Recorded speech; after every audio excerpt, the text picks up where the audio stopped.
heard about September 11, the biggest life-changing event to shape our history. While most of us were far away from New York City, it was a completely different story for the locals who lived here, and one man in particular. While the collapsing of the Twin Towers brought with it some of the most dramatic pictures ever recorded, the recovery of Ground Zero was a quiet, painstaking process. Gary Suson lived and breathed it alongside the firefighters for the full 9 months. So Gary, what was your role during September 11? I was the official photographer at Ground Zero for the Uniformed Firefighters Association. And what did that involve? Well, I was the only one in the world permitted to document the recovery, and I worked side by side every day with the FDNY, documenting the most sensitive moments during the recovery.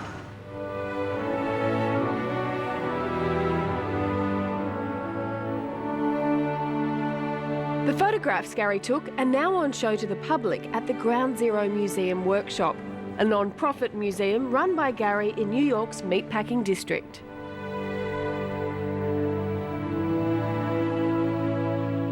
What guidelines were you given, being the official photographer?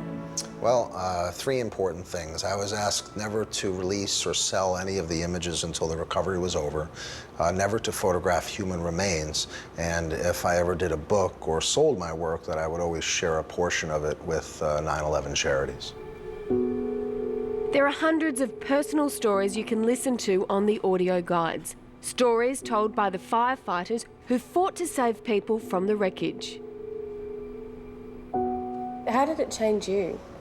How did this whole experience change you as a person? Well, I mean, how could it not? I mean, I have an incredible appreciation for human life. I was not only a photographer, I was a recovery worker. I was trained on how to dig for human remains, and when you have held human remains of New Yorkers that you stood in the Starbucks coffee line with months prior, it's a very humbling experience. While it can be therapeutic for people to visit the workshop, it's also challenging. Brian Bonsignore, a lieutenant with the New York Fire Department, came to know Gary during the recovery. You know, I could stay only here maybe 10 minutes at a time. Until, in here, you can only stay 10 minutes? In the beginning, because it was very hard, because it brought back a lot of memories of what happened. So, you know, it takes a little time to bring yourself to see all this stuff again.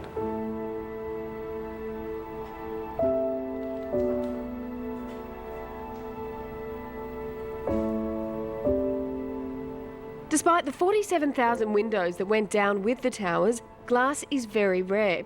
Only 1% remains, and Gary has some on display. Part of one of the aeroplanes that hit the towers is also here. Every artefact tells a story. Well, a lot of people would come down to Ground Zero, like a victim's family, somebody that lost a loved one, and they would just come in and they want to see. So if they came in, what happened, the iron workers used to cut these, and they cut these crosses out for a victim's family, and I would give them a cross, you know, something like this, for the family of the World Trade Center steel. And this kind of helped them, you know. It's, I guess when they go back home, they have something to touch, to pray, or, you know, to hold on to when they're praying. So we made a cross, and hundreds of these were given out, thousands of these were given out. Gary, who is now an honorary battalion chief for the FDNY, was appointed official photographer by former Manhattan Fire Union delegate Rudy Sanfilippo. So something like this being documented is really important for you and for everyone? Absolutely. It would be too easy to just sweep the memories under the carpet and have the media, let's say, mold the memory in the way they want, or the government. This is real. This is the way it was. It's not doctored, and that's why it has the impact it has.